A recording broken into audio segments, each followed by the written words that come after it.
लगातार बीजेपी कांग्रेस के मैनिफेस्टो पर सवाल खड़े कर रही है कि कांग्रेस का मैनिफेस्टो देश को बर्बाद करने वाला है। इस पूरे मामले पर बात करने के लिए हमारे साथ दो खास मेहमान आज जुड़े हुए हैं। कांग्रेस सीनियर लीडर नम्रता शर्मा जी हमारे साथ जुड़ गई हैं, साथ ही साथ बीजेपी सोशल मीडिया इंचार्ज साहिल बशीर साहब भी हमारे साथ जुड़ चुके हैं। दोनों का स्वागत है।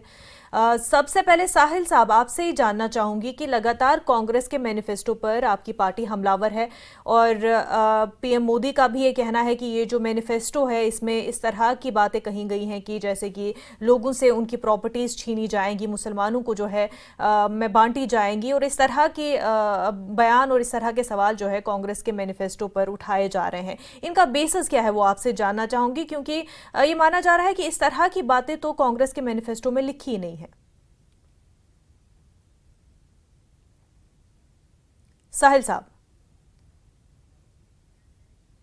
साहिल जी। साहब, जी जी, अब आपकी आवाज आ रही आवाज हम तक आ रही है। जी, अब आपकी आवाज हम तक आ रही है।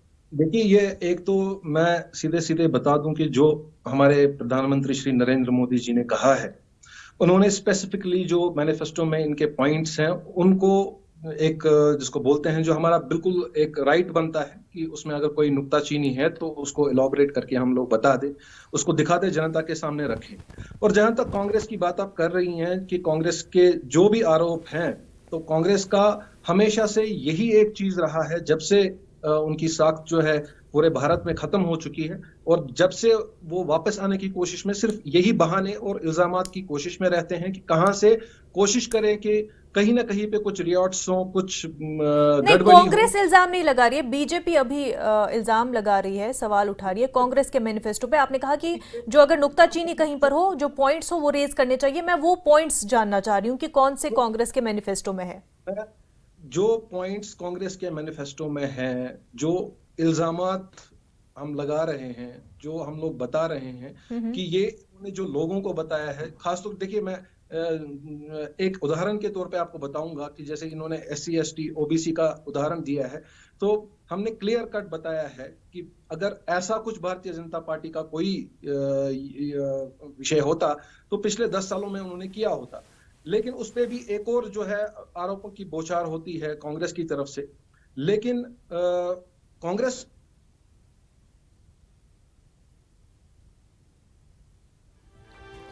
साहिल बशीर साहब से हमारा राब्ता मुनक़ता हो गया, उनसे फिर से जुड़ने की कोशिश करेंगे।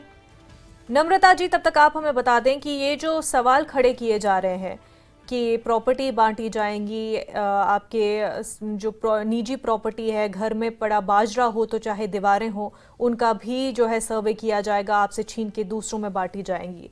इस तरह के जो है आपके मैनिफेस्टो पर सवाल उठाए जा रहे हैं।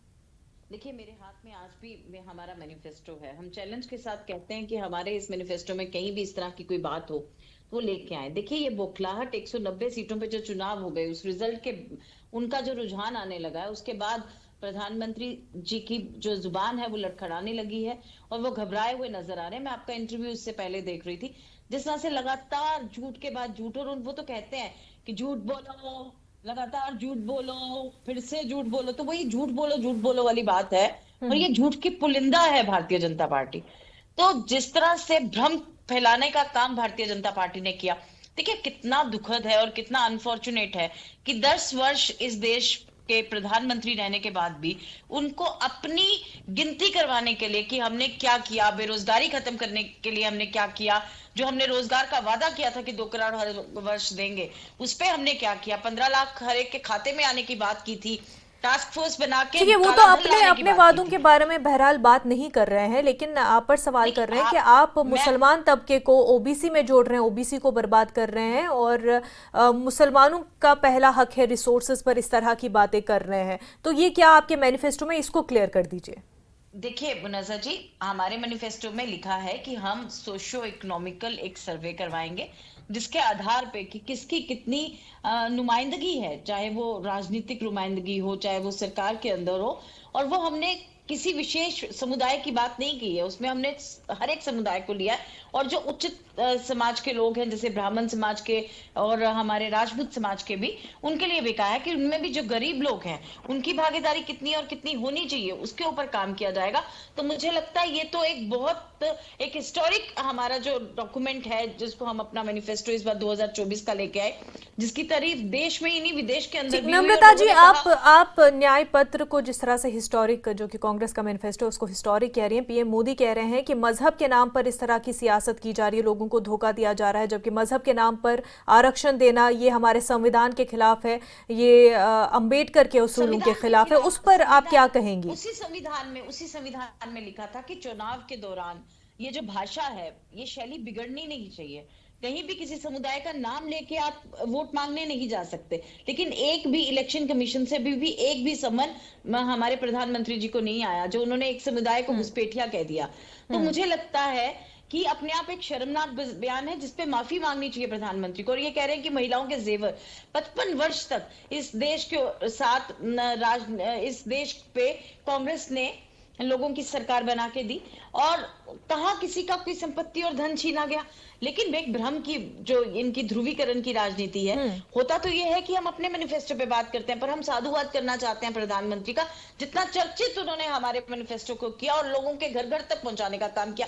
जब लेकिन जिस तरह से पहुंचाया जा रहा है नम्रता जी, वो कोई पॉजिटिव चीज तो नहीं है आपके मैनिफेस्टो के लिए। बात की जा रही है एक्सरे की, एक्सरे कराने की और कास्ट सेंसस की। किस तरह से वो कांग्रेस के मैनिफेस्टो में दिया गया है? क्या जिस तरह से बीजेपी उसको बता रही है, एक्सप्लेन कर रही है लोगों को, क्या वैसे ही है, या आपका एक्सरे और कास्ट सेंसस अलग है? देखिए, एक्सरे जैसी बात तो इसमें है नहीं, इसमें तो कास्ट सेंसस की बात है, और इसमें ये कास्ट सेंसस की भी नहीं है। इन्होंने कहा कि अगले पिछड़े जाति के और जातिगत गणना, और चाहे उसमें उच्च वर्ग के भी जो गरीब हैं उनके लिए भी, ताकि उनको जो उनका समान अधिकार है उनको मिल सके। तो इसमें कौन सी गलत है? ये तो इसका मतलब ये दुश्मन है समाज के जो इस तरह की बात कर रहे हैं। देखिए, जो भी गरीब गुरबत समाज होगा, उसमें चाहे वो हिंदू हो चाहे मुसलमान हो, लेकिन देश को जब हम आगे ले जाने की बात करते हैं, हम किसी समुदाय को पीछे नहीं रख सकते। देखिए, इनकी आदत रही है कट एंड पेस्ट की, और एक व्हाट्सएप यूनिवर्सिटी जो ये लोग चलाते हैं। साहिल बशीर हमारे साथ है, साहिल बशीर हमारे साथ जुड़ चुके हैं। साहिल साहब, नम्रता जी कह रही हैं कि जो कुछ भी कहा जा रहा है झूठा बयानिया है, गलत बातें फैलाई जा रही है, कांग्रेस के मैनिफेस्टो में जो चीजें हैं ही नहीं वो बोली जा रही हैं, और तोड़ मरोड़ के कुछ चीजें पेश की जा रही है। देखिए मनोजा जी, मैं आपको एक चीज वाजिया तौर बता दूं, जो मैंने जैसा पहले भी कहा कि जो नुक्ताचीनी हर किसी की, ये अगर इनको लगता है कि भारतीय जनता पार्टी के मैनिफेस्टो में कोई ऐसी चीज है जो देश के लिए और जो यहाँ की जनता के लिए ठीक नहीं है, ये भी बता सकते हैं। लेकिन जो चीजें इन्होंने लिखी है, चाहे इन्होंने तोड़ मरोड़ के खुद लिखी है या चाहे जिस भी तरीके से लिखी है, इनकी बातों का और उस मैनिफेस्टो में उन पॉइंट्स का जो मतलब है वो जनता तक पहुंचाना। नहीं, लेकिन कांग्रेस का तो साहिल साहब कांग्रेस का तो ये कहना है कि वो बातें है ही नहीं मैनिफेस्टो में जो कही जा रही है, जैसे कि महिलाओं के मंगलसूत्र पर बात की जा रही है। कांग्रेस के मैनिफेस्टो में लिखा है कि गरीब तबके से महिला को हर साल 1 लाख रुपए दिया जाएगा, लेकिन बीजेपी जो बोल रही है हर महीना जी। देखिए, ये एक जो सिंपल पॉजिटिव वाली लाइन है, वो एक चीज लाइन बोल रही है, लेकिन जो बाकी पॉइंट्स हैं, जैसे हमारे प्रधानमंत्री श्री नरेंद्र मोदी जी ने ऑलरेडी विस्तारक में कहा है, आप उठा के कोई भी सोशल मीडिया हैंडल देख लीजिए, उसमें अगर ये नकारते हैं कि वो पॉइंट है ही नहीं उसमें, तो फिर ये मुझे लगता है इस राज्य को नकारते हैं, सीधे से नकारते हैं। नरेंद्र मोदी जी झूठ बोल रहे हैं और देश को गुमराह करने का काम कर रहे हैं। ये चीज कांग्रेस लेकिन भारतीय जनता पार्टी का पहला फर्ज है कि वो जनता को आगाह करे कि इनका मकसद क्या है, वो जनता को आगाह करे कि इनका मुद्दा क्या है। नम्रता जी आपके मैनिफेस्टो को लेकर के कह रहे हैं, आपके मैनिफेस्टो को लेकर के कह रहे हैं कि आप जो है कांग्रेस चाहती है कि लोगों से उनका धन लेकर, की कोशिश कर रही है, लोगों का धन लेकर जो बांग्लादेश से, रोहिंग्या से जो इन्फिल्ट्रेटर्स है उनको दिया जाएगा। इस पर जवाब चाहूंगी मैं आपका। रोहिंग्यास को आप ही के चैनल पे न्यूज 18 पे मैंने एक बार एक एमएलसी हैं इनके विक्रम रंधावा जी, उनको कहते सुना था कि अटल बिहारी वाजपेयी की जब सरकार थी और इंटरनेशनल ट्रीटी के तहत रोहिंग्यास को बसाया गया था। तो वो रोहिंग्यास जो आज जम्मू प्रांत के अंदर बसे, वो गांधीनगर कॉन्स्टिट्यूएंसी के अंदर बसे, और गांधीनगर कॉन्स्टिट्यूएंसी उन्हीं के पिताजी तब यहाँ के विधायक थे, जो यहाँ पे चौधरी प्यारा सिंह, उन्होंने इनको बसाया था। तो आज ये उनको घुसपैठिया कहें या कुछ भी कहें, आज तक तो कांग्रेस ने उनको कुछ नहीं दिया, लेकिन आज ये जो अपने ही किए हुए बयानों को, और आप देखिए 2019 में इन्हीं के दिवंगत जो अरुण जेटली जी हैं, वो ये संसद के अंदर लेके आए थे कि हम इनहेरिटेंस टैक्स लगाएंगे, और आज उस इनहेरिटेंस टैक्स को ये कांग्रेस के ऊपर थोपने की बात करते हैं। ये बात जो मैं साहिल साहब से भी पूछना चाहूंगी, साहिल साहब, जब बीजेपी कास्ट सेंसस की बात करती है या इनहेरिटेंस टैक्स की बात करती है, तब वो सही क्यों, और अगर कांग्रेस कास्ट सेंसस की बात करे तो उस पर इस तरह का एतराज? देखिए, मैं समझता हूं कि जिस तरीके से ये पेश कर रही हैं, इनहेरिटेंस टैक्स, कास्ट और बाकी चीजों के, भारतीय जनता पार्टी कभी इस सिस्टम में ना बिलीव करती है और ना कभी इस सिस्टम में बिलीव किया है। हम लोगों ने हमेशा इक्वालिटी दी है, चाहे वो जो भी समाज हो, पिछड़ा समाज हो या आगे वाला समाज हो। मैं आपको दोबारा से वही एक एग्जांपल दूंगा। नहीं, फिर इक्वालिटी किस तरह से आएगी साहिल साहब? जब हम बात करें पिछड़े तबके की और जो आगे डेवलप तबका है, दोनों में अगर इक्वालिटी लानी है तो उसके लिए पहले पिछड़ा जो तबका है उसके साथ इस तरह की पॉलिसीज लानी पड़ेंगी ताकि वो भी आगे बढ़े, और ऐसी कुछ बात जो है कांग्रेस मैनिफेस्टो में की गई है। जी, वो भारतीय जनता पार्टी ऑलरेडी ला चुकी है। जो क्या लाया है?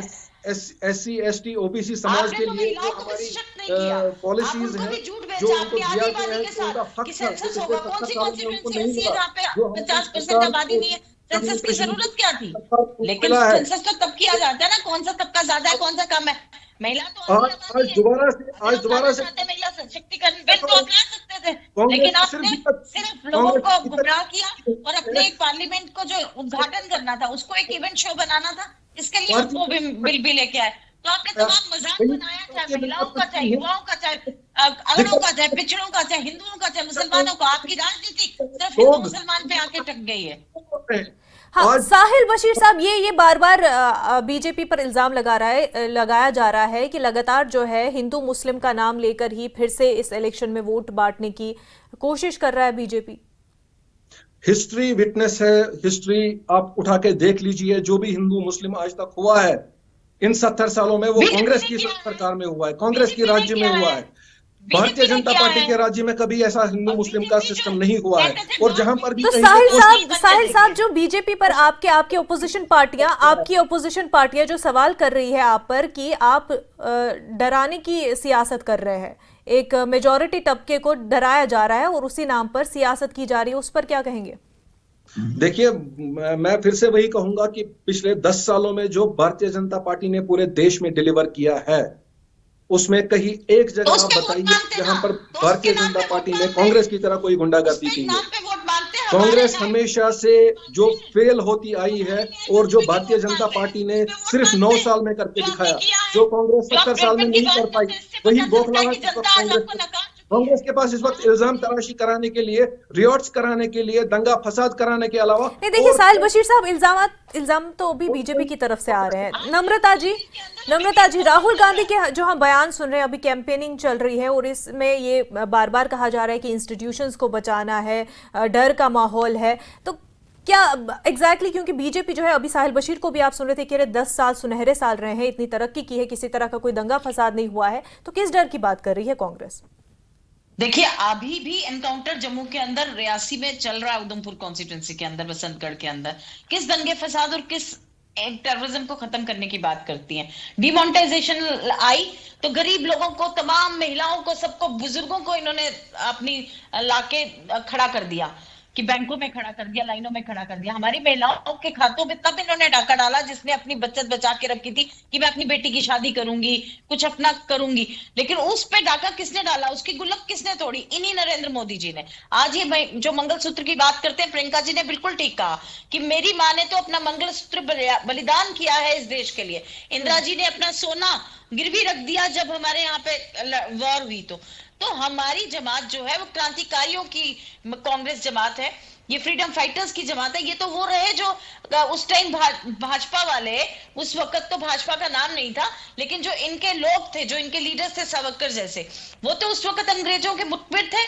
ठीक है, हमारे माजी लोग में तो जाने से जेलों इस में वक्त थे। हमें ये तो माजी मुखबिर में थे। जाना इस वक्त के लिए हमारा टॉपिक भी नहीं है और इससे हमें कोई फायदा भी नहीं होने वाला है। साहिल बशीर साहब, मंगलसूत्र की बात हुई है यहाँ पर कि औरतों के मंगलसूत्र भी इन्होंने उनसे किसका छीने जाएंगे। मंगलसूत्र? साहिल बशीर साहब, लेकिन अगर असल बात की जाए तो कांग्रेस के मैनिफेस्टो में इस तरह के वर्ड्स है ही नहीं, इस तरह के अल्फाज का इस्तेमाल हुआ ही मुन, नहीं है। जी मुंतजर नहीं है, मैं मानता हूँ इस तरह के पर्टिकुलर मुनाजा जी, मंगलसूत्र जैसे एक वर्ड्स है मिनट ही, मुझे देंगी? लेकिन जो लिखा जो है उसका प्रधानमंत्री मतलब है तो ना, वही है। आज वो विपक्ष आप जहां तक मुक्त इन्होंने पार्लियामेंट चाहते अंडे हैं। पतालों की बात की, जहां आज तक के इन्होंने तो प्रधानमंत्री तो मैं इनको घर बता दूं महिला एनकाउंटर अपनी होते हैं, वो पत्नी टेररिस्ट को मुक्त मार चाहते हैं, देते आंगन बच्चे मुक्त चाहते हैं, और हैं। तमाम इस तरह की चीजें जो है उनको यही अच्छा लगता है कि सिर्फ मैं नजर आऊं फ्रेम में। हमने देखा है राजनाथ जी को निकाल देते हैं, तो ये जो ठीक इनका है अपना नम्रता वन जी, मैन आर्मी है। 20 गुना ज्यादा ठीक है। एनकाउंटर होते थे इनकी सरकारों में, यहां से इस वक्त से 20 गुना ज्यादा एनकाउंटर होते थे।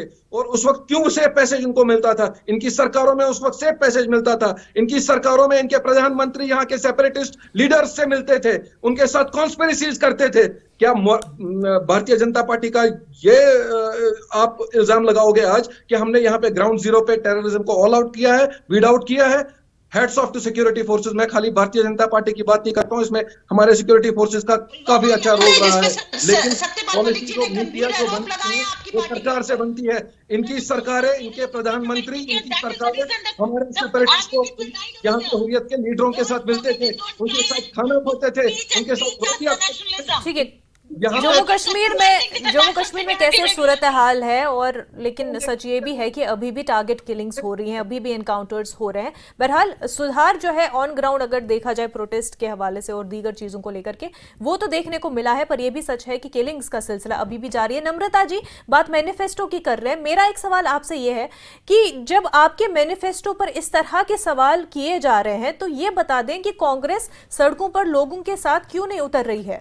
उनको क्यों नहीं बोल रही है कि आखिर इस मैनिफेस्टो में क्या है? क्या वही है जो बीजेपी क्लेम कर रही है? ये क्लियरेंस क्यों नहीं किया जा रहा है? वो एंथुसियाज्म क्यों नहीं है कांग्रेस में? वो आ रही है, बीच में कॉल आ रही है।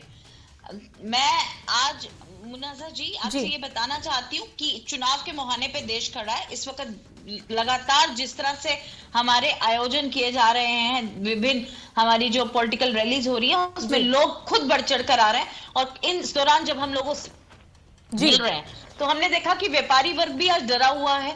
वो ये सोचता है कि अगर हम खुल के इनका विरोध करेंगे तो कहीं ना कहीं ईडी, सीबीआई, आईटी किसी ना किसी तरह से मेरा हमें सवाल तंग आपसे करेगा। तुरंत से ये है, तुरंत आपसे जवाब चाहूंगी। नम्रता जी, आपके मैनिफेस्टो पे बहुत सारे इल्जाम लग रहे हैं, लोगों को आपके मैनिफेस्टो के जरिए डराया जा रहा है, तो लोगों में कांग्रेस क्यों नहीं उतर, सड़कों पे अपना मैनिफेस्टो लेके क्यों नहीं उतर रही है? वो एंथुसियाज्म अपने मैनिफेस्टो को लोगों तक समझाने का क्यों नहीं हो रहा है?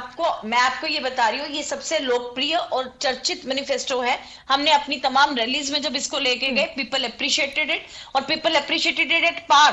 वो उन्होंने माना इस बात को कि जो बीजेपी है वो लगातार झूठ बोला उसने 10 वर्षों के अंदर, और लोगों ने बहरहाल आपके मैनिफेस्टो को लोग कितना पसंद करते हैं और क्या बीजेपी के क्लेम्स को सही मानते हैं, वो आने वाले अब क्योंकि चुनाव हो रहे हैं 4 तारीख को खुलेगा, लेकिन हम लोग बहुत उम्मीदवार हैं। जिस तरह से हमें जो रुझान आ रहे हैं वो उत्साहपूर्वक है। चलिए ठीक, बीजेपी भी उत्साहपूर्वक है और कांग्रेस भी बेहद शुक्रिया। नम्रता शर्मा जी और साहिल बशीर साहब, आपका भी बेहद शुक्रिया हमारे साथ बात करने के लिए।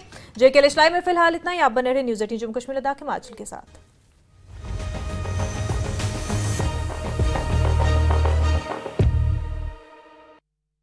मेरे एक वोट से मोदी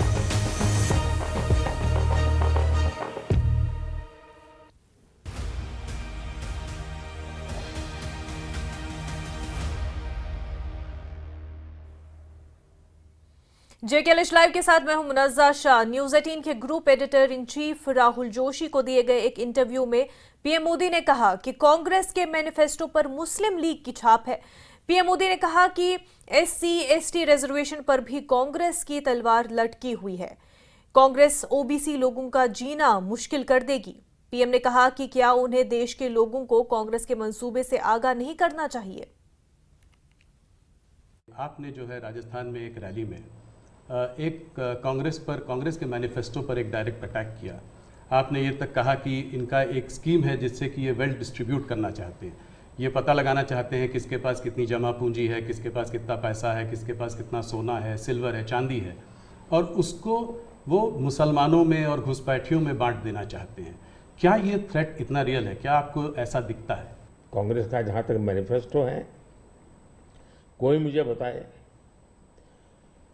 क्या चुनाव के अंदर पॉलिटिकल पार्टियों के मैनिफेस्टो ये कोई शोपीस के लिए होते हैं क्या?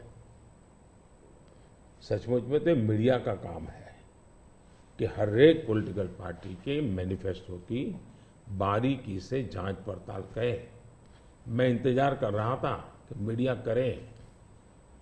पहले दिन मैंने एक कमेंट तो कर दिया था जी मैं कोई आज कर नहीं रहा जी कि भाई मुझे मैनिफेस्टो देख करके लगता है कि इस पर पूरी तरह मुस्लिम लीग की छाप है। तो मुझे लगा कि मीडिया चौंक जाएगा, जो एनालिसिस करने वाले चौंक जाएंगे, लेकिन पता नहीं अब उनकी व्यस्तता कुछ और है। मैनिफेस्टो में उनकी तरफ से जो परोसा गया उतने ही गुड़ी गुड़ी गुड़ी गुड़ी उछालते रहे। फिर मुझे लगता भी ये तो इकोसिस्टम का बड़ा मिलीभगत लगता है। अब मुझे सच्चाई लेकर जाना पड़ेगा। मैंने काफी 10 दिन इंतजार किया कि देश इस मैनिफेस्टो में जो बुराइयां हैं उसको कोई न कोई, क्योंकि निष्पक्ष तरीके से आता है तो अच्छा है। 2006 का एक वीडियो जो वायरल हो रहा है जिसमें मनमोहन सिंह जी ने कहा है कि गरीब मुसलमानों का पहला अधिकार रिसोर्सेज पर है, ये उन्होंने साफ कहा है। आपने उसको मैनिफेस्टो में भी ये बात पॉइंट आउट की है कि ओबीसी रिजर्वेशन का जो है पार्ट लेकर वो मुसलमानों को दे देना चाहेंगे, और 2004 से 2014 के बीच में उन्होंने 4-5 बार ऐसा करने की कोशिश की भी है। अरे भाई, ये तो बड़ा इंटरेस्टिंग सवाल आपने पूछा है। जरा मेरा जवाब लंबा हो जाएगा, लेकिन देश के लिए मुझे बताना पड़ेगा। बताइए। आप कांग्रेस का इतिहास देख लीजिए। 90 के दशक से ये मांग उठी है देश में। समाज का एक बहुत बड़ा तबका है जिसको लगता था कि हमारे लिए कुछ होना चाहिए, उसके लिए आंदोलन हुए हैं। 90 से पहले कांग्रेस ने पूरी तरह इस बात को खारिज कर दिया, उसका विरोध किया, उसको दबाने की कोशिश की है। यानी 90 के पहले का उनका दशक है। फिर उनको जितनी भी कमीशन बने, जितनी कमेटियां बनाई, उसके भी रिपोर्ट्स ओबीसी के विचार के पक्ष में आने लगे। अब उनके सिफारिशों को भी वो नकारते रहे, रिजेक्ट करते रहे, दबाते रहे। 90 के दशक में उनको लगा कि भाई अब इसको जरा उनकी वोट बैंक की राजनीति के अनुसार उसको टर्न दिया जाए। उन्होंने पहला पाप किया क्या? 90s के दशक में कर्नाटका में उन्होंने धर्म के आधार पर, आपको याद होगा, कर्नाटका में उन्होंने धर्म के आधार पर मुसलमानों को ओबीसी घोषित कर दिया। यानी देश के ओबीसी को नकारना, उस विचार को दबाना, उस विचार को रिजेक्ट करना, लेकिन राजनीति खातर मुसलमानों को ओबीसी घोषित कर देना। केंद्र से कांग्रेस गई, 2004 तक ये प्लान ठप रहा, उनका इरादा पक्का नहीं हुआ। 2004 में वो फिर आए, तो आते ही आंध्र में मुस्लिम को ओबीसी कोटा ये देना तय कर लिया। मामला कोर्ट में जाके उलझ गया। अब ओबीसी के 27% जो आरक्षण में मिला हुआ है, भारत के संसद ने दिया है, संविधान के मूलभूत भावना के प्रकाश में दिया है। 27% शहद लगाने की उन्होंने तैयारी कर दी, डाका डालने की कोशिश की। 2006 में नेशनल डेवलपमेंट काउंसिल की मीटिंग हुई थी, एनडीसी की। मनमोहन जी के बयान पर बहुत बड़ा हंगामा हो गया। 2 साल कांग्रेस पूरी चुप रही। 2009 के घोषणा पत्र में फिर से इसका जिक्र किया। 2011 में कैबिनेट नोट है इसका। 2011 के कैबिनेट नोट में ओबीसी के 27% हिस्सा डाका डाल करके उसमें से मुसलमानों को दे देना उन्होंने तय किया जी। 2012 यूपी चुनाव में भी उन्होंने इसकी एक असफल कोशिश की, फायदा नहीं हुआ। 2012 आंध्र हाईकोर्ट ने इसको रिजेक्ट कर दिया, रद्द कर दिया, कानूनी जजमेंट आ गया। एससी में गए, सुप्रीम कोर्ट में गए, वहां भी उनको कोई रिलीफ नहीं मिला। 2014 के घोषणा पत्र में भी धर्म के आधार पर आरक्षण की बात कही है, जबकि हिंदुस्तान का संविधान जब बना तब तो कोई आरएसएस वाले, बीजेपी वाले संविधान सभा में नहीं थे।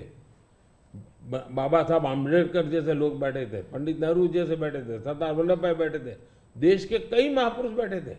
उन सब ने लंबे चिंतन के बाद तय किया था कि भारत जैसे देश में धर्म के आधार पर आरक्षण नहीं दिया जा सकता। 2024 के चुनाव में आप देख रहे हैं उनका मैनिफेस्टो, और मैंने कहा इस पर पूरी तरह मुस्लिम लीग की छाप है, यानी मुस्लिम लीगी नीतियां उन्होंने अपनाना शुरू किया। अब ये जो उन्होंने स्थितियां बनाई हैं, मुझे बताइए कि देश के लोगों को ये जिस प्रकार से संविधान की धज्जियां उड़ा रहे हैं, जिस प्रकार से लोग बाबा साहब आम्बेडकर को अपमानित करते हैं, एससी एसटी के आरक्षण पर भी खतरा, तलवार लटका देते हैं, ओबीसी का तो जीना मुश्किल कर देंगे। क्या मुझे देश की जनता को प्रशिक्षित करना चाहिए कि नहीं करना चाहिए? मैं सभी जो भी विद्वान लोग हैं, जो कलम के धनी हैं, जो निष्पक्ष हैं, उनका ये दायित्व बनता है कि ऐसे समय देश को वो एजुकेट करें, सही चीजें बताएं।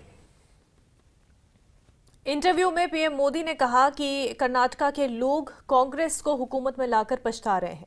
कर्नाटक में अमन और अमान खराब हो गया है, बम धमाके हो रहे हैं, कर्नाटक में एक के बाद एक नेगेटिव काम हो रहे हैं, सीएम बदलने के खेल खेले जा रहे हैं।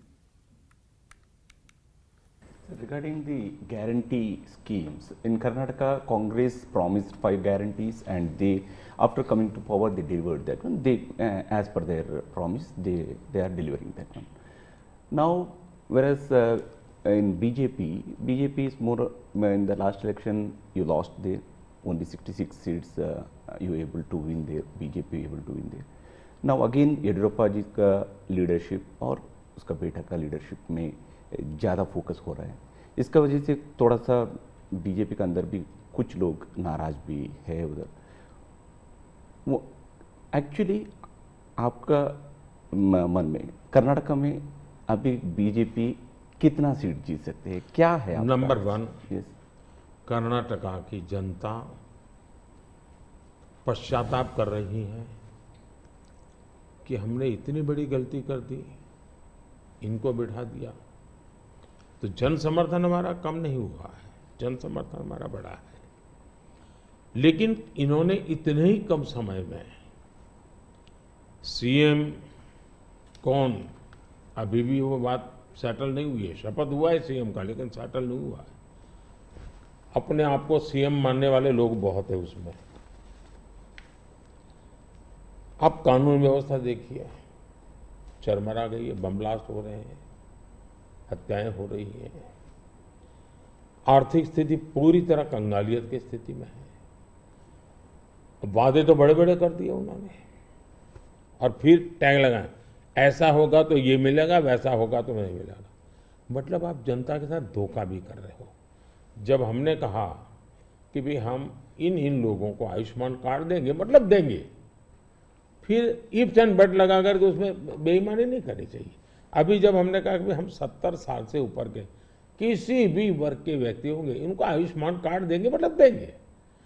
आप में ये हिम्मत होनी चाहिए। उन्होंने किसानों की जो योजना थी वो रद्द कर दी, किसान सम्मान निधि। कोई कारण नहीं है इस प्रकार से करने का। अब आप कोई सोच सकता है, जब बेंगलुरु दुनिया में हमारा बहुत बड़ा देश की इज्जत बढ़ाने में बेंगलुरु का बहुत बड़ा रोल है। दुनिया में जब जाते हैं ना, तो बेंगलुरु कहते ही ऐसा लगता है वो जैसा परिचित है, टेक हब के रूप में जाना जाता था। आपने देखते ही देखते इसको टैंकर हब बना दिया, और टैंकर में भी माफियाशाही चल रही है। पानी के लिए लोग तरस रहे हैं। अगर ये जो हालत उन्होंने कर दी है, अब युवाओं की स्कॉलरशिप आपने संख्या भी कर दी, अमाउंट भी कम कर दी, यानी एक के बाद एक आपने ऐसे नेगेटिव काम किए हैं। जिन मुद्दों को लेकर के वोट मांगा, उन मुद्दों को आप वोट दे नहीं पा रहे हैं। अच्छा, डेप्यूटी सीएम वो अपने भाई के लिए वोट मांग रहे हैं और वो खुद सीएम बन सके इसलिए सब खेल खेल रहे हैं। वो सीएम से हटे इसके लिए भी खेल खेले जा रहे हैं। जहां तक भारतीय जनता पार्टी का सवाल है, हम टीम स्पिरिट से काम करने वाले लोग हैं। भले मेरी टीम ने मोदी को आगे किया, लेकिन मेरी पूरी टीम काम कर रही है जी। उसी प्रकार से येडियुरप्पा जी हमारे वरिष्ठ नेता हैं, लेकिन काम पूरी टीम कर रही है और टीम मेहनत करती है, लोगों को विश्वास भी है और हम आगे बढ़ रहे हैं। सैम पित्रोदा के विरासत टैक्स बयान पर पीएम मोदी ने कहा कि कांग्रेस मुल्क में जमीन का दोबारा हिसाब लगाएगी और इसको दोबारा तकसीम करेगी। पीएम ने कहा कांग्रेस को जो करना चाहती है वो उसके मैनिफेस्टो से जाहिर होता है। जी ने जो है इनहेरिटेंस टैक्स की बात की, जो हम लोगों की जमा पूंजी है, जब हम अपने लोग पूरा बचाते हैं अपने फैमिली के लिए, जब हम उसको अपने आने वाली जनरेशन को देंगे तो उस पर भी टैक्स लगेगा और ये टैक्स बहुत बड़ा टैक्स हो सकता है। तो क्या आप कहेंगे कि बीजेपी अगर आएगी तो इस टैक्स को कभी नहीं लागू करेगी? भारतीय जनता पार्टी क्या करेगी, हमारे मैनिफेस्टो में साफ हमने लिख करके लाए हुए। अब उन्होंने कहीं सगुफा छोड़ दिया तो मैं भी वो झंडा लेके घूमूंगा, ये सवाल आपके मन में कैसे आ जाता है जी? भारतीय जनता पार्टी की विचारधारा साफ है जी। हम अपनी विचारधारा के आधार पर कार्यक्रमों को लेकर के, मैनिफेस्टो को लेकर के देश के सामने जाते हैं। कृपा करके ऐसे महाशयों के विचारों को हम पर मत थोपिए भाई। मोदी जी, राहुल गांधी ने एक बात और कही है। वो कहते हैं कि जब वो सरकार अगर उनकी आएगी तो वो एक नेशनल एक्सरे कराएंगे। इसी से जुड़ा सवाल है, इसीलिए मैं पूछना चाह रहा हूँ। एक नेशनल एक्सरे कराएंगे, बात सिर्फ कास्ट सेंसस की नहीं है जो कि वो करते आए हैं, उस पर भी मैं आपका मत जानना चाहूँगा, मगर बात वो कहते हैं इससे आगे है। बात कास्ट की नहीं, बात जस्टिस की है। और वो कहते हैं कि हम जो है एक सोशियो इकोनॉमिक सर्वे लाएंगे, एक इंस्टीट्यूशनल सर्वे लाएंगे और उसमें देखेंगे कि किसके पास किस जाति और किस उस वर्ग के पास क्या है, कितना धन है, कितनी इंस्टीट्यूशंस में भागीदारी है, और उसके बेसिस पर हम इस पूरे सिस्टम को रीडिस्ट्रीब्यूट करेंगे। इसको आप कैसे देखते हैं? सबसे पहले तो इस देश में जो लोग अपने आप को राजनीति के एक्सपर्ट मानते हैं, जो लोग देश के उतार चढ़ाव को बड़ी बारीकी से अध्ययन करते हैं, सबसे पहले उनका दायित्व है कि वो ऐसे लोगों को पूछे कि जिस परिस्थितियों का वर्णन आप कर रहे हो, अगर ये सही है तो 50, 60, 65 साल तो आपने राज किया भाई। ये मुसीबत के जो जन्मदाता आप हो और आपने अब तक ये बर्बादी लाई क्यों? पहले उनका जवाब मांगो भाई, नंबर 1। नंबर 2, एक्सरे का मतलब क्या है जी? मतलब हर परिवार में जाना, घर घर छापा मारना। अगर किसी अनाज के डिब्बे में किसी महिला ने अपने गहने छपा के रखे हैं, उसको भी एक्सरे किया जाएगा, उनके गहने ले लिए जाएंगे, जमीनों का हिसाब किताब किया जाएगा और फिर उसको रिडिस्ट्रीब्यूट करेंगे। ये दुनिया में एक माओवादी विचार ने सब किया हुआ है, दुनिया बर्बाद हो चुकी है। ये पूरी तरह अर्बन नक्सल उस सोच का सीधा सीधा प्रगटीकरण है और इसलिए मैनिफेस्टो आने के 10 दिन तक बाद भी ये जो जमात आए दिन लिखापट्टी करती है ना, वो चुप रही, उनके प्रोटेक्शन में चुप रही है। तब मिलके मेरी जिम्मेवारी बन जाती है कि देश को जगाना कि भाई देखिए आपको लूटने की ये तरकीब हो रही है। और दूसरा पार्ट है, डॉक्टर मनमोहन सिंह जी वगैरह उन्होंने हर बार कहा है कि भाई जो भी संपत्ति होगी इस पर पहला अधिकार किसका होगा। तो हिसाब किताब बहुत साफ है, वो क्या करना चाहते हैं। राहुल जोशी के साथ प्राइम मिनिस्टर नरेंद्र मोदी का पूरा इंटरव्यू देखिए कल 9 बजे न्यूज़ 18 जम्मू कश्मीर लद्दाख हिमाचल के साथ। खबरों का सिलसिला जारी रहेगा, लेकिन उससे पहले एक छोटा सा ब्रेक।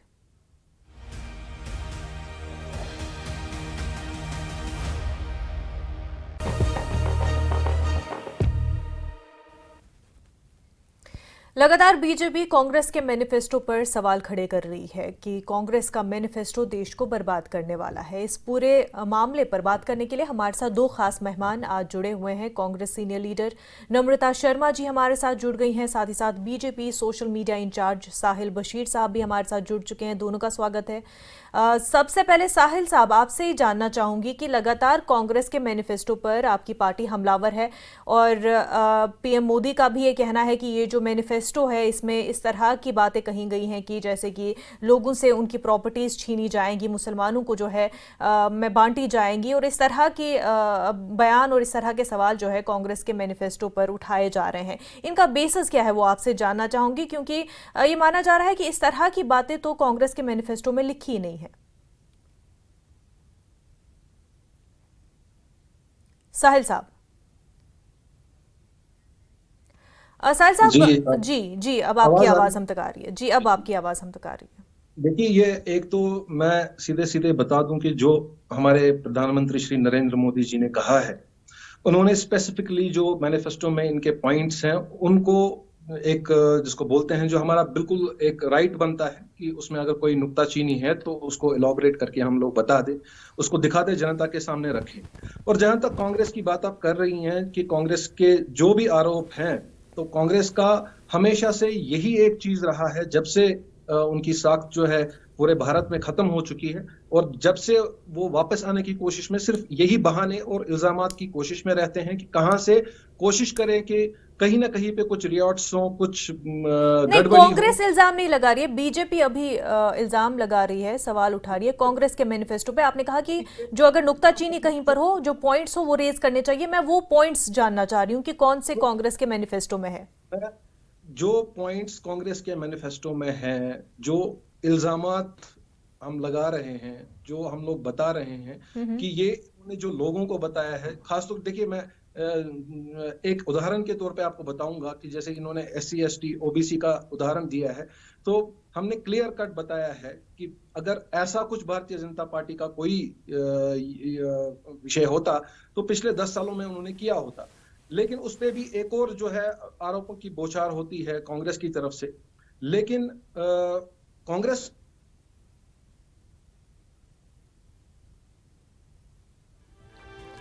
साहिल बशीर साहब से हमारा राब्ता मुनक़ता हो गया, उनसे फिर से जुड़ने की कोशिश करेंगे। नम्रता जी, तब तक आप हमें बता दें कि ये जो सवाल खड़े किए जा रहे हैं कि प्रॉपर्टी बांटी जाएंगी, आपके जो निजी प्रॉपर्टी है, घर में पड़ा बाजरा हो तो चाहे दीवारें हो, उनका भी जो है सर्वे किया जाएगा, आपसे छीन के दूसरों में बांटी जाएंगी। इस तरह के जो है आपके मैनिफेस्टो पर सवाल उठाए जा रहे हैं। देखिए, मेरे हाथ में आज भी हमारा मैनिफेस्टो है। हम चैलेंज के साथ कहते हैं कि हमारे इस मैनिफेस्टो में कहीं भी इस तरह की कोई बात हो तो लेके आए। देखिए, ये बौखलाहट 190 सीटों पे जो चुनाव हो गए, उस रिजल्ट के उनका जो रुझान आने लगा है, उसके बाद प्रधानमंत्री जी की जो जुबान है वो लड़खड़ाने लगी है और वो घबराए हुए नजर आ रहे हैं। मैं आपका इंटरव्यू इससे पहले देख रही थी, जिस तरह से लगातार झूठ के बाद झूठ, और वो तो कहते हैं कि झूठ बोलो, लगातार झूठ बोलो, फिर से झूठ बोलो, तो वही झूठ बोलो वाली बात है। और ये झूठ की पुलिंदा है भारतीय जनता पार्टी। तो जिस तरह से भ्रम फैलाने का काम भारतीय जनता पार्टी ने किया, देखिए कितना दुखद है और कितना अनफॉर्चुनेट है कि 10 वर्ष इस देश के प्रधानमंत्री रहने के बाद भी उनको अपनी गिनती करवाने के लिए कि हमने क्या किया, बेरोजगारी खत्म करने के लिए हमने क्या किया, जो हमने रोजगार का वादा किया था कि 2 करोड़ हर वर्ष देंगे, उस पे हमने क्या किया, 15 लाख हर एक के खाते में आने की बात की थी, टास्क फोर्स बना के। ठीक है, वो तो अपने वादों के बारे में बहरहाल बात नहीं कर रहे हैं, लेकिन आप पर सवाल कर रहे हैं कि आप मुसलमान तबके को OBC में जोड़ रहे हैं, OBC को बर्बाद कर रहे हैं, और मुसलमानों का पहला हक है रिसोर्सेज पर इस तरह की बातें कर रहे हैं। तो ये क्या आपके मैनिफेस्टो में, इसको क्लियर कर दीजिए। देखिए मुनज़्ज़ा जी, हमारे मैनिफेस्टो में लिखा है कि हम सोशियो इकोनॉमिकल एक सर्वे करवाएंगे, जिसके आधार पे कि किसकी कितनी नुमाइंदगी है, चाहे वो राजनीतिक नुमाइंदगी हो, चाहे वो सरकार के अंदर हो, और वो हमने किसी विशेष समुदाय की बात नहीं की है, उसमें हमने हर एक समुदाय को लिया है। और जो उच्च समाज के लोग हैं, जैसे ब्राह्मण समाज के और हमारे राजपूत समाज के भी, उनके लिए भी कहा है कि उनमें भी जो गरीब लोग हैं उनकी भागीदारी कितनी और कितनी होनी चाहिए, उसके ऊपर काम किया जाएगा। तो मुझे लगता है ये तो एक बहुत एक हिस्टोरिक हमारा जो डॉक्यूमेंट है, जिसको हम अपना मैनिफेस्टो इस बार 2024 का लेके आए, जिसकी तारीफ देश में ही नहीं विदेश के अंदर भी हुई। नम्रता जी, आप न्याय पत्र को जिस तरह से हिस्टोरिक, जो कि कांग्रेस का मैनिफेस्टो, उसको हिस्टोरिक कह रही हैं, पीएम मोदी कह रहे हैं कि मजहब के नाम पर इस तरह की सियासत की जा रही है, लोगों को धोखा दिया जा रहा है, जबकि मजहब के नाम पर आरक्षण देना ये हमारे संविधान के खिलाफ है, ये अंबेडकर के उसूलों के खिलाफ है। उस पर आप क्या कहेंगी? उसी संविधान में लिखा था कि चुनाव के दौरान ये जो भाषा है, ये शैली बिगड़नी नहीं चाहिए। कहीं भी किसी समुदाय का नाम लेके आप वोट मांगने नहीं जा सकते, लेकिन एक भी इलेक्शन कमीशन से भी एक भी समन हमारे प्रधानमंत्री जी को नहीं आया जो उन्होंने एक समुदाय को घुसपैठिया कह दिया। तो मुझे लगता है कि अपने आप एक शर्मनाक बयान है, जिसपे माफी मांगनी चाहिए प्रधानमंत्री को। और ये कह रहे हैं कि महिलाओं के जेवर 55 वर्ष तक इस देश के साथ इस देश पे कांग्रेस ने लोगों की सरकार बना के दी, और कहा किसी का कोई संपत्ति और धन छीना गया। लेकिन एक भ्रम की जो इनकी ध्रुवीकरण की राजनीति है, होता तो ये है कि हम अपने मैनिफेस्टो पे बात करते हैं, पर हम साधुवाद करना चाहते हैं प्रधानमंत्री का, जितना चर्चित उन्होंने हमारे मैनिफेस्टो को किया और लोगों के घर घर तक पहुंचाने का काम किया। जब लेकिन जिस तरह से पहुंचाया जा रहा है नम्रता जी, वो कोई पॉजिटिव चीज तो नहीं है आपके मैनिफेस्टो के लिए। बात की जा रही है एक्सरे की, एक्सरे कराने की और कास्ट सेंसस की। किस तरह से वो कांग्रेस के मैनिफेस्टो में दिया गया है? क्या जिस तरह से बीजेपी उसको बता रही है, एक्सप्लेन कर रही है लोगों को, क्या वैसे ही है, या आपका एक्सरे और कास्ट सेंसस अलग है? देखिए, एक्सरे जैसी बात तो इसमें है नहीं, इसमें तो कास्ट सेंसस की बात है, और इसमें ये कास्ट सेंसस की भी नहीं है। इन्होंने कहा कि अगले पिछड़े जाति के और जातिगत गणना, और चाहे उसमें उच्च वर्ग के भी जो गरीब हैं उनके लिए भी, ताकि उनको जो उनका समान अधिकार है उनको मिल सके। तो इसमें कौन सी गलत है? ये तो इसका मतलब ये दुश्मन है समाज के जो इस तरह की बात कर रहे हैं। देखिए, जो भी गरीब गुरबत समाज होगा उसमें, चाहे वो हिंदू हो चाहे मुसलमान हो, लेकिन देश को जब हम आगे ले जाने की बात करते हैं, हम किसी समुदाय को पीछे नहीं रख सकते। देखिए, इनकी आदत रही है कट एंड पेस्ट की, और एक व्हाट्सएप यूनिवर्सिटी जो ये लोग चलाते हैं। साहिल बशीर हमारे साथ है, साहिल बशीर हमारे साथ जुड़ चुके हैं। साहिल साहब, नम्रता जी कह रही हैं कि जो कुछ भी कहा जा रहा है झूठा बयानिया है, गलत बातें फैलाई जा रही है, कांग्रेस के मैनिफेस्टो में जो चीजें हैं ही नहीं वो बोली जा रही है, और तोड़ मरोड़ के कुछ चीजें पेश की जा रही है। देखिए मनोज जी, मैं आपको एक चीज वाजिया तौर बता दूं, जो मैंने जैसा पहले भी कहा कि जो नुक्ताचीनी हर किसी की, ये अगर इनको लगता है कि भारतीय जनता पार्टी के मैनिफेस्टो में कोई ऐसी चीज है जो देश के लिए और जो यहाँ की जनता के लिए ठीक नहीं है, ये भी बता सकते हैं। लेकिन जो चीजें इन्होंने लिखी है, चाहे इन्होंने तोड़ मरोड़ के खुद लिखी है या चाहे जिस भी तरीके से लिखी है, इनकी बातों का और उस मैनिफेस्टो में उन पॉइंट्स का जो मतलब है वो जनता तक पहुंचाना। लेकिन कांग्रेस का तो साहिल साहब कांग्रेस का तो ये कहना है कि वो बातें है ही नहीं मैनिफेस्टो में जो कही जा रही है, जैसे कि महिलाओं के मंगलसूत्र पर बात की जा रही है। कांग्रेस के मैनिफेस्टो में लिखा है कि गरीब तबके से महिला को हर साल 1 लाख रुपए दिया जाएगा, लेकिन बीजेपी जो बोल रही है हर महीना जी। देखिए, ये एक जो सिंपल पॉजिटिव वाली लाइन है, वो एक चीज लाइन बोल रही है, लेकिन जो बाकी पॉइंट्स हैं, जैसे हमारे प्रधानमंत्री श्री नरेंद्र मोदी जी ने ऑलरेडी विस्तारक में कहा है, आप उठा के कोई भी सोशल मीडिया हैंडल देख लीजिए, उसमें अगर ये नकारते हैं कि वो पॉइंट है ही नहीं उसमें, तो फिर ये मुझे लगता है इस राज्य को नकारते हैं। नरेंद्र मोदी जी झूठ बोल रहे हैं और देश को गुमराह करने का काम कर रहे हैं। ये चीज कांग्रेस लेकिन भारतीय जनता पार्टी का पहला फर्ज है कि वो जनता को आगाह करे कि इनका मकसद क्या है, वो जनता को आगाह करे कि इनका मुद्दा क्या है। नम्रता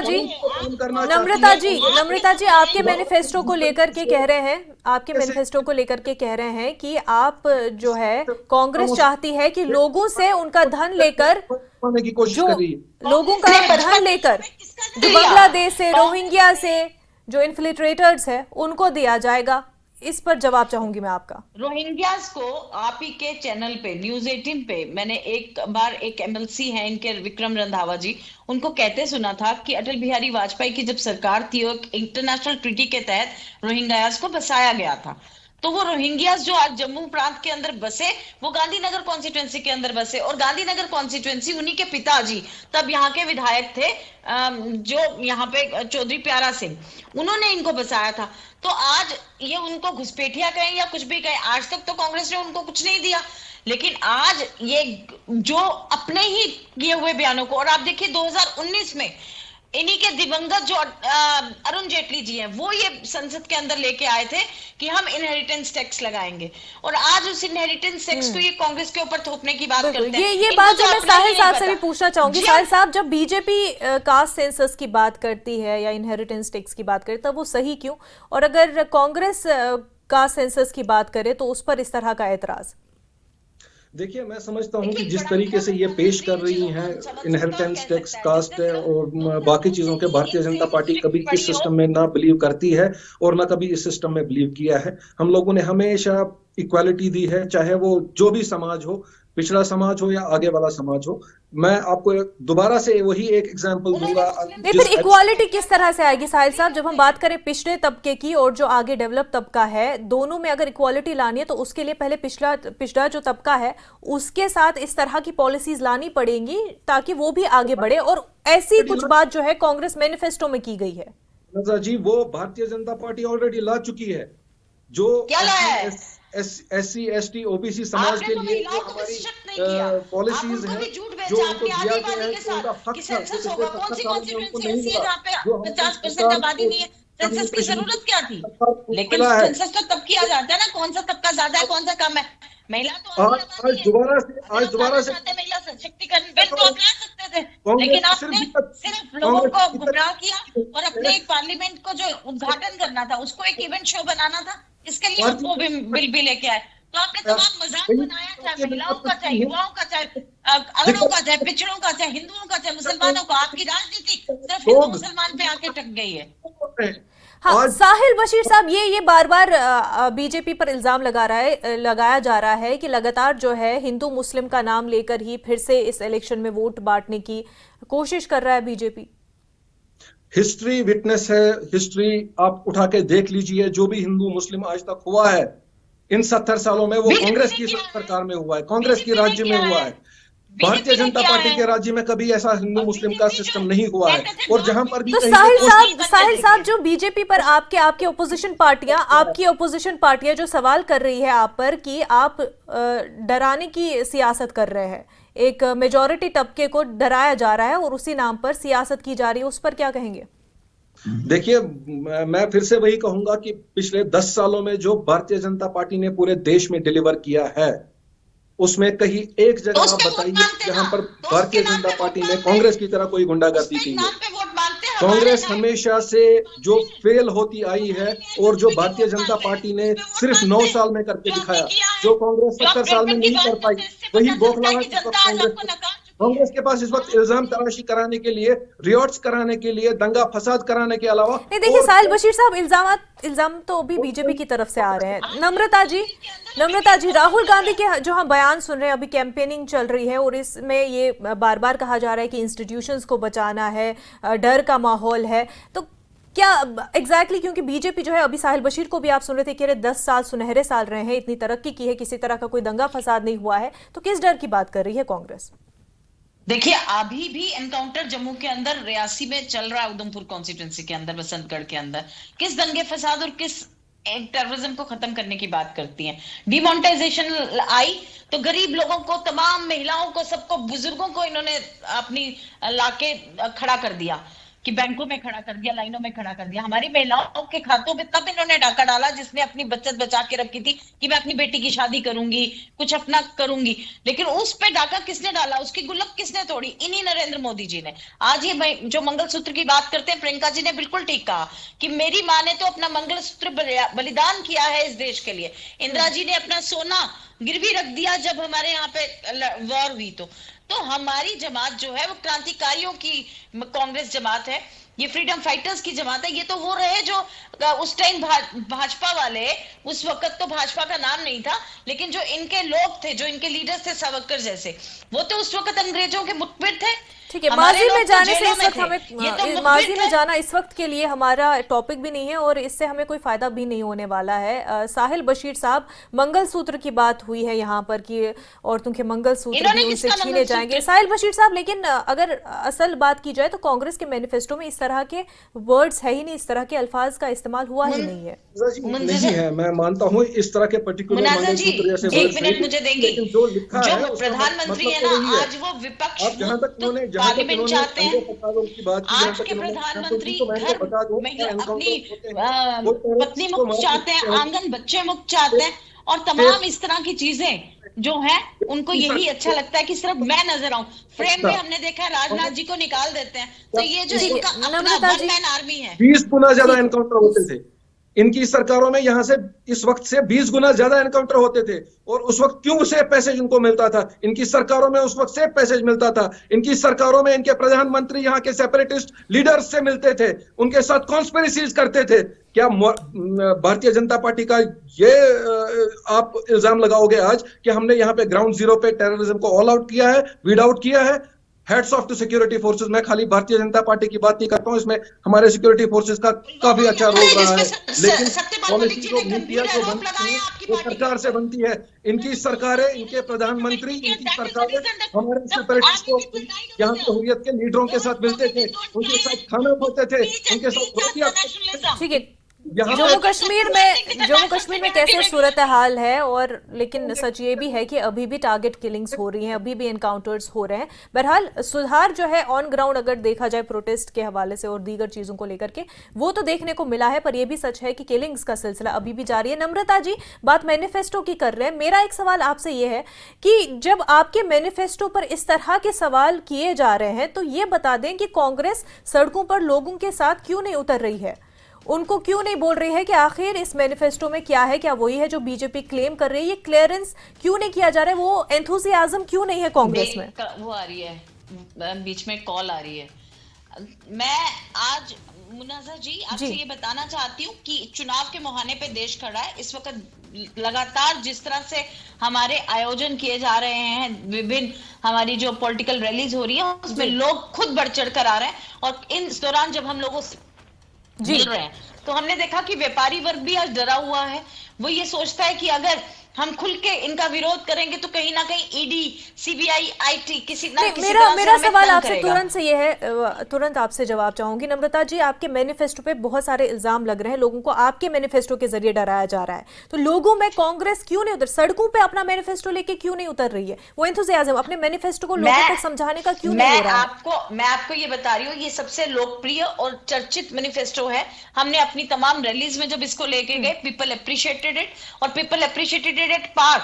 वो उन्होंने माना इस बात को कि जो बीजेपी है वो लगातार झूठ बोला उसने 10 वर्षों के अंदर, और लोगों ने बहरहाल आपके मैनिफेस्टो को लोग कितना पसंद करते हैं और क्या बीजेपी के क्लेम्स को सही मानते हैं, वो आने वाले अब क्योंकि चुनाव हो रहे हैं को खुलेगा, लेकिन हम लोग बहुत उम्मीदवार हैं जिस तरह से हमें जो रुझान आ रहे हैं वो उत्साहपूर्वक है। ठीक, बीजेपी भी उत्साहपूर्वक है और कांग्रेस भी। बेहद शुक्रिया नम्रता शर्मा जी और साहिल बशीर साहब, आपका भी बेहद शुक्रिया हमारे साथ बात करने के लिए। जेके लाइव में फिलहाल इतना ही। आप बने रहे न्यूज़ 18 जम्मू कश्मीर लद्दाख हिमाचल के साथ।